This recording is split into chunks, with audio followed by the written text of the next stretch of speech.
एक महिला को कैंसर हो जाता है और कैंसर की आखिरी स्टेज चल रही थी। जब वो आखिरी स्टेज चल रही थी तो उस महिला को बहुत तकलीफ़ों से गुज़रना पड़ रहा था। वो दर्द से बुरी तरह कराहती थी, परेशान होती थी। उसके पति की जब उस पर नज़र पड़ती है तो पति ये सब देखकर परेशान हो जाता था। अपनी पत्नी के इस दर्द को हमेशा-हमेशा के लिए ख़त्म करने के लिए उसके मन में एक प्लान आता है। क्यों ना पत्नी को बहुत सारी नींद की गोलियाँ दे दी जाएँ ताकि वो आराम से सो सके और इस दर्द से उसे मुक्ति मिल सके। पत्नी ने जब नींद की गोलियां खाईं तो उसके बाद उसे हमेशा हमेशा के लिए मुक्ति मिल जाती है, यानी कि पत्नी मर जाती है। पति के हाथ से ये पहला कत्ल था। उसको 5 कत्ल और करने थे। जब मौका मिलता है तो उसने बारी बारी से 4 कत्ल तो कर दिए थे, लेकिन 5वां कत्ल वो कर नहीं पाया। यानी कि पहले उसने एक पत्नी को मारा, उसके बाद 4 कत्ल किए, उसके बाद जो छठवां था उसको भी उसे मारना था। लेकिन उसको मारने से पहले ही वो पकड़ा जाता है। और पकड़ने के बाद जब ये कहानी लोगों के सामने आती है तो लोगों को यकीन नहीं हो रहा था कि इतने सारे कत्ल के पीछे की ये वजह हो सकती है। आदाब, नमस्कार, सत श्री अकाल। मैं उस्मान सैफी। आज की जो सच्ची घटना मैं आपको सुनाने जा रहा हूँ, ये सच्ची घटना है उत्तर प्रदेश का एक जिला है इटावा। और इटावा के ही यानी कि शहर कोतवाली क्षेत्र का एक इलाका लगता है बराही टोला लालपुरा। बात कर रहा हूँ 11 नवंबर 2024 की रात लगभग 8:40 के आसपास का वाकया है। एक महिला जिसका नाम रेखा होता है, उसके व्हाट्सएप के स्टेटस पे लिखा हुआ था, 4 फोटो लगे हुए हैं और 4 फोटो लगे होने के बाद लिखा हुआ है नीचे, ये चारों अब नहीं रहे। जैसे ही सबसे पहले नज़र पहुंचती है पड़ोस में रहने वाले अवधेश, जो कि परिवार के सदस्य हैं। परिवार के सदस्य की नज़र पड़ती है, वो स्टेटस चेक करते हैं।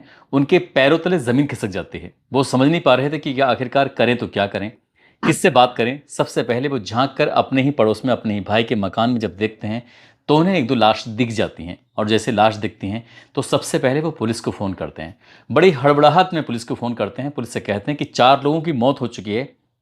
5वां जो सदस्य है वो घर से लापता है, गायब है।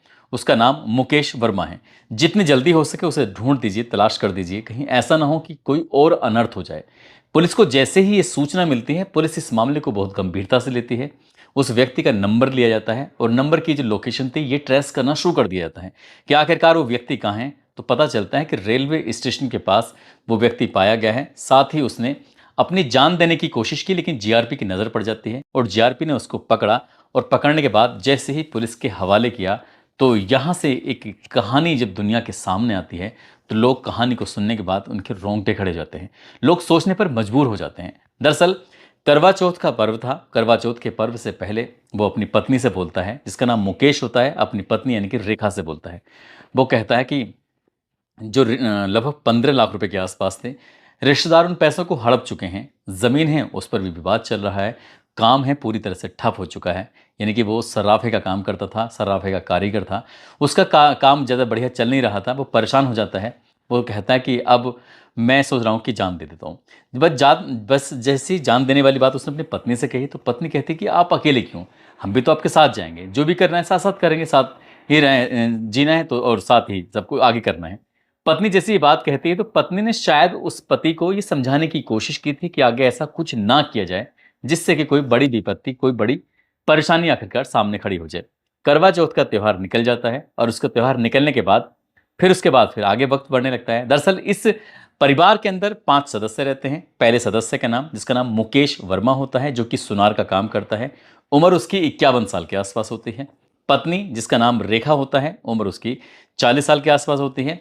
बड़ी बेटी का नाम भाव्या होता है, जिसकी उम्र 20 साल होती है। छोटी बेटी का नाम काव्या होता है, जिसकी उम्र 15 साल होती है। और सबसे छोटा बेटा होता है जिसका नाम अभीष्ट होता है, उम्र उसकी 12 साल होती है। परिवार के इतने सारे सदस्य हैं। ये 2022 में इस लड़की का डीयू में बीकॉम में एडमिशन करा दिया गया था और 10 नवंबर 2024 को इसे अपने स्कूल जाना था। यानी कि जब इसको अपने डीयू में कॉलेज में जाना है तो उसे पापा से कहती है, पापा मुझे कॉलेज जाना है। तो पापा कहते हैं कि बेटा बहुत ज़रूरी कुछ काम है, आज रात रुक जाओ फिर चले जाना है। इनकी 10 नवंबर 2024 को बेटी जब घर से निकलने वाली थी, रविवार का वो दिन था, अगले दिन यानी कि 11 नवंबर है और सोमवार का दिन था वो, ताकि अपना स्कूल ज्वाइन कर ले, लेकिन बेटी को रोक लिया जाता है। 10 तारीख की ही बात है। वो अपनी पत्नी से फिर वही बात दोहराता है जो बात उसने करवा चौथ से एक दिन पहले दोहराई थी। उसने कहा कि अब क्या करें, अकेले अब जीना नहीं है, मतलब जान देनी है मुझे। तो पत्नी कहती है कि क्यों, अकेले क्यों, हम सब साथ ही तुम्हारे साथ जाएंगे। जब पत्नी ये बात कहती है तो फिर उसकी पूरी प्लानिंग हो जाती है। पत्नी और पति दोनों मिलकर आपस में प्लान करते हैं, कैसे करना है, क्या करना है। पूरी प्लानिंग कर ली जाती है। उसके बाद फिर अगला दिन आता है, यानी कि 11 नवंबर सुबह के लगभग 5 बजे के आसपास का वाक़या था। वो नींद की गोलियाँ देने का प्रोग्राम था। ये छोटे बेटे को, बड़ी बेटी को, सबसे बड़ी बेटी को, इन सबको नींद की गोलियाँ दे दी जाती हैं। साथ ही पत्नी को भी नींद की गोलियाँ दे दी जाती हैं। पत्नी अपनी बच्चों को देखकर, जो उसकी बेटी होती हैं, उसे देखकर वो थोड़ा परेशान हो जाती है। उनके मुँह से झाग निकल रहे थे। पत्नी कहती है कि मुझ पर इन बच्चों की तरफ देखी नहीं जाती, इसलिए आप पहले मुझे ये सब कुछ, जो भी कुछ करना पहले मुझे करना। इसी बीच में जब अपनी बड़ी बेटी को नींद की गोलियां दे रहा था, बेटी सोई हुई थी, उसे जगाया जाता है। जब नींद की गोली दी जाती है तो पूछती है, पापा ये सब क्या कर रहे हो तुम? वो कहते हैं कि बेटा, हमें कहीं बाहर जाना है, हम लोगों को सबको साथ साथ चलना है, इसलिए ये गोलियां तुम खा लो। जब बेटी वो नींद की गोली खा रही थी तो उसके बाद कहती है कि पापा बहुत तकलीफ हो रही है, बड़ा अजीब सा फील हो रहा है। वो कहते हैं कि बेटा, थोड़ी देर की बात है, सब कुछ इतना शांत हो जाएगा जिसका तुम्हें शायद अंदाज़ा भी नहीं होगा। ठीक वैसे ही हो जाता है, एकदम पूरे घर में शांति सी हो जाती है। नींद की गोलियों का जब असर होने लगता है, बेटे के मुंह से जब झाग निकल रहे थे, पत्नी रेखा परेशान हो जाती है। कहती है कि बच्चों की यह हालत देखी नहीं जा रही, इसलिए सबसे पहले वो चाहे तो उसे मार सकता है। जब पति मुकेश ने ये बात सुनी, पति के पास एक रस्सी होती है, अपनी पत्नी का गला वो तब तक दबाता है जब तक पत्नी की प्राण नहीं निकल जाते, मौत नहीं हो जाती। उसके बाद फिर वो जो बेटी होती है छोटी वाली, उस बेटी के पास जाता है, उस बेटी का गला दबाता है और उसके बाद उसकी भी हत्या कर देता है। फिर बेटे के पास जाता है, बेटे का गला दबाता है, फिर उसकी भी हत्या कर देता है। इसके बाद वो ऊपर की मंजिल पर जाता है और जो बड़ी वाली बेटी होती है उसके पास पहुंचता है, उसकी भी वैसे ही हत्या कर देता है। जिस तरह से उसने अपनी पत्नी की, जिस तरह से उसने बेटे की, जिस तरह से उसने अपनी छोटी वाली बेटी की हत्या की थी, यानी कि 4 लोगों की तो वो हत्या कर देता है। इन हत्या करने के बाद वो बाथरूम में चले जाता है और लगभग 3 घंटे तक बाथरूम के अंदर ऐसे ही बैठा रहता है, बेसुध हालत में। अब करे तो क्या करे? वो सोच रहा था कि अब अगला जो कदम था, क्योंकि उसने अब घर के अंदर 4 सदस्य हैं, 4 को उसने मौत के घाट उतार दिया है। अब 5वां सदस्य जो एक बचा है, उसको भी उसे मारना था। उसने उस सदस्य ने अपने आप को बाथरूम के अंदर बंद कर लेता है, 3 घंटे रहता है और उसके बाद फिर बाथरूम से निकलता है। अपनी पत्नी के हाथ में जो अंगूठियाँ होती हैं, उन अंगूठियों को वो सर्राफ के पास लेके जाता है। लगभग 15 या 17 हज़ार रुपये की वो अंगूठियाँ बिक जाती हैं। उसके बाद उसका जो छोटा-सा किसी पे उधार था, उस उधार को वो चुकता कर देता है और यहाँ से वापस वो आता है और उसके आने के बाद फिर अपने घर का ताला-वाला लगाता है। जब शाम होती है, शाम होने के बाद लगभग 8:40 के आसपास का ये वाक़या था। उसने अपनी पत्नी के स्टेटस पे ये लिखा कि अब ये चारों नहीं रहे। उन चारों की फ़ोटोग्राफ्स लगाए जाते हैं। उसके बाद वो अचानक से गायब हो जाता है। यहाँ से गायब होता है तो साथ में वो अपना मोबाइल भी लेके जाता है। लेकिन जब वो मोबाइल लेके निकला था यहाँ से, तो जब स्टेटस जो उसने डाला, उसके ही भाई अवधेश के पास ये सूचना पहुँच जाती है, क्योंकि सबसे पहले वो स्टेटस चेक कर लेता है। इसके बाद वो झाँक कर देखता है, घर की हालत देखता है तो घर से पता चल जाता है। फिर उसके बाद वो पुलिस को संपर्क करता है। पुलिस से कहता है कि जितनी जल्दी हो सके इस मामले को गंभीरता से ली जाए। वंदे भारत ट्रेन थी, उसके ट्रेन के आगे वो अपनी जीवन लीला को समाप्त करने की कोशिश कर रहा था। जीआरपी की नज़र पड़ जाती है, उसे पकड़ते हैं और पकड़ने के बाद फिर उसकी कहानी जानने की कोशिश कर रहे थे। अखबारों, सोशल मीडिया और टेलीविज़न के माध्यम से जब लोगों के पास ये कहानी पहुंचती है कि उत्तर प्रदेश के इटावा में एक ही परिवार के 4 सदस्यों का कत्ल कर दिया जाता है, तो कहानी फिर एक ये भी निकल के आती है कि साल 2003 की बात है। इस मुकेश वर्मा की शादी झांसी की रहने वाली नीतू से होती है और नीतू को 1 साल के बाद एक बेटी का जन्म दिया जाता है। बेटी का नाम भाविया रखा जाता है। भाभिया जब हो जाती है, उसे कुछ दिन के बाद पता चलता है कि जो नीतू है उसको कैंसर की बीमारी हो गई है। और जैसे जैसे स्टेज आगे बढ़ रही थी, जैसे जैसे वक्त आखिर की तरफ बढ़ रहा था, तो नीतू की तकलीफ लगातार दिनों दिन बढ़ती चली जा रही थी। वो नीतू की इस तकलीफ को देखकर बड़ा परेशान रहता था, इसलिए अपनी ही पत्नी को बहुत ज़्यादा मात्रा में नींद की गोलियां देता है और उसे हमेशा हमेशा के लिए मौत की नींद सुला देता है। इसके बाद उसकी शादी होती है साल 2006 में रेखा नाम की महिला से। उसको 2 बच्चे होते हैं, एक का नाम काव्या रखा जाता है, दूसरे का नाम अभिष्ट रखा जाता है, एक बेटा और एक बेटी। ज़िंदगी आराम से बढ़िया मज़े में चल रही थी।